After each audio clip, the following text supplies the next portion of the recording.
సికింద్రాబాద్ లో బోనాల సందడి నెలకొంది. సికింద్రాబాద్ ఉజ్జయిని మహంకాళి అమ్మవారికి బోనాలు సమర్పించేందుకు భక్తులు తరలివస్తున్నారు. ప్రభుత్వం తరపున సీఎం రేవంత్ రెడ్డి మహంకాళి అమ్మవారికి పట్టు వస్త్రాలు సమర్పించారు. లక్షలాది మంది భక్తులు తరలివచ్చే అవకాశంతో అన్ని శాఖల సమన్వయంతో ప్రభుత్వం అన్ని ఏర్పాట్లు చేసింది. భక్తులకు ఇబ్బందులు కలగకుండా అధికారులు చర్యలు తీసుకుంటున్నారు.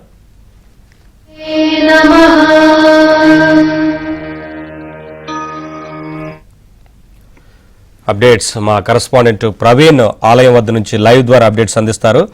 ప్రవీణ్, భక్తులు ఏమంటున్నారు ఏర్పాట్లకు సంబంధించి? అలాగే పెద్ద ఎత్తున ఇప్పటికే భక్తులు దర్శనం చేసుకున్నట్లుగా బోనాలు సమర్పించినట్లు తెలుస్తోంది కదా, ఏంటి వివరాలు? ఎస్ నవీన్, ఉదయం నుంచి లక్షలాది మందిగా భక్తులందరూ బోనాలు సమర్పించుకున్నారు. దాదాపుగా దర్శనం కూడా చేసుకున్నారు. ప్రస్తుతం మనం చూసుకున్నట్లయితే మనం అమ్మవారి టెంపుల్ దగ్గర ఉన్నాము. పూర్తిగా క్యూ లైన్లు అన్ని కూడా కొంతమేర తగ్గుముఖం పడ్డాయి. సో దాదాపుగా ఇంకా కొంతమంది వందల మంది భక్తులు మాత్రమే ప్రస్తుతం క్యూ లైన్లో ఉన్నట్టు పరిస్థితి కనిపిస్తుంది. ఎందుకంటే మరికొద్దిసేపట్లో దాదాపుగా గంట 2 గంటల తర్వాత పలహారాల ఊరేగింపు అమ్మవారి దగ్గరకు చేరుకుంటుంది. ఆ ఘట్టంలో పాల్గొనేందుకు అందరూ కూడా ఆ టైంలో వస్తారని చెప్పేసి అంచనా వేస్తున్నటువంటి పరిస్థితి కనిపిస్తుంది. దాదాపుగా ఉదయం నుంచి లక్షలాది మంది భక్తులు దర్శనం చేసుకున్నారని చెప్పేసి అంటే పోలీస్ డిపార్ట్మెంట్ కావచ్చు, ఎండోమెంట్ డిపార్ట్మెంట్ కావచ్చు చెప్తా ఉన్నటువంటి పరిస్థితి కనిపిస్తోంది. మధ్యాహ్నం నుంచి అంటే ఈ రోజు ఉదయం 4 గంటలకు గుడి తెలిసిన తర్వాత ఉదయం తొలి బోనం పొన్నం ప్రభాకర్ ఇక్కడ హైదరాబాద్ విద్యార్థి మంత్రి సమర్పించారు. దాని తర్వాత విఐపీలు తాకిడి కనిపించింది. దాని తర్వాత పట్టు వస్త్రాలతోటి సీఎం రేవంత్ రెడ్డి పట్టు వస్త్రాలు సమర్పించడం, అలాగే మిగతా అందరూ విఐపీలందరూ దర్శనం అయిపోయిన తర్వాత మధ్యాహ్నం కూడా జోగినీలు శివశక్తికి మధ్యాహ్నం నుంచి కూడా ఇక్కడికి అలౌ చేస్తున్నటువంటి పరిస్థితి కనిపిస్తుంది. సపరేట్ క్యూ లైన్ లో ఆలయం ముందు ద్వారం నుంచి వాళ్ళందరినీ కూడా అలౌ చేస్తూ ఉన్నారు. సో ఈ నేపథ్యంలోనే శివశక్తుల ఊరేగింపులతోటి గతాలు ఎత్తుకొని బోనాలు సమర్పించేందుకు ఇక్కడికి వస్తా ఉన్న పరిస్థితి కనిపిస్తోంది. ప్రస్తుతం అయితే కొంతమేర క్యూ లైన్లన్నీ కూడా తగ్గినటువంటి పరిస్థితి కనిపిస్తోంది. సో భక్తులు ఎవరైతే లైన్ లో ఉన్నారో వాళ్ళందరూ కూడా దర్శనం చేసేందుకు దాదాపు 15 నుంచి 20 నిమిషాలు మాత్రమే టైం పడుతుందని చెప్పేసి అధికారులు కూడా చెప్తా ఉన్న పరిస్థితి కనిపిస్తుంది. అయితే పలహారాల ఘట్టం మరికొద్ది సేపట్లో ఉండడం, తెల్లారులు సంబంధించి కూడా ఇంకా ఉత్సవాలు ఊరేగింపులు కొనసాగుతూ ఉండడం, అలాగే రేపు సంబంధించి అంబానీ ఊరేగింపుకు సంబంధించి విషయంలో కావచ్చు, అలాగే వైష్ణవాణి ఊరేగింపుల విషయంలో కావచ్చు ఏర్పాట్లన్నీ కూడా పకడ్బందీగా చేసామని చెప్తున్నారు. మనం చూసుకోవచ్చు శివశక్తుల కోల ఆటలు కావచ్చు, వాళ్ళ డాన్స్లు కావచ్చు, అంటే అమ్మవారికి బోనం వచ్చేందుకు వచ్చే డాన్సులతో ఇక్కడ చేస్తున్న పరిస్థితి కనిపిస్తూ ఉంది. సో మరికొద్ది సేపట్లో పలహారాలు పాటలతో పాటు ఊరేగింపు కట్టాలతో పాటుగా భూతరాజు విన్యాసాలు కూడా ఇక్కడ ఆలయం ముందు కొనసాగేటువంటి పరిస్థితి మనం చూస్తూ ఉన్నాం. ప్రస్తుతం మనం చూసుకోవచ్చు ఆలయ క్యూ లైన్లు కూడా వెళ్ళాము. ఆలయ క్యూ లైన్లకు ఎంట్రీ మనం చూసుకోవచ్చు. దాదాపుగా ఇందాక మధ్యాహ్నం చూసుకున్నట్లయితే 3 గంటల నుంచి 4 గంటల వరకు సమయం పట్టింది క్యూ లైన్లో. ప్రస్తుతం మాత్రం 15-20 నిమిషాల్లోనే దర్శనం అయిపోతుంది అని చెప్పేసి అధికారులు చెప్తా ఉన్న పరిస్థితి కనిపిస్తుంది. ఎండోమెంట్ అధికారులు ఎక్కడికక్కడ పకడ్బందీగా ఏర్పాట్లు చేశారు. మనం చూసుకోవచ్చు పూర్తిగా క్యూ లైన్లు అన్ని కూడా రష్ అంతా తగ్గి నార్మల్గా వెళ్తున్న పరిస్థితి కనిపిస్తుంది.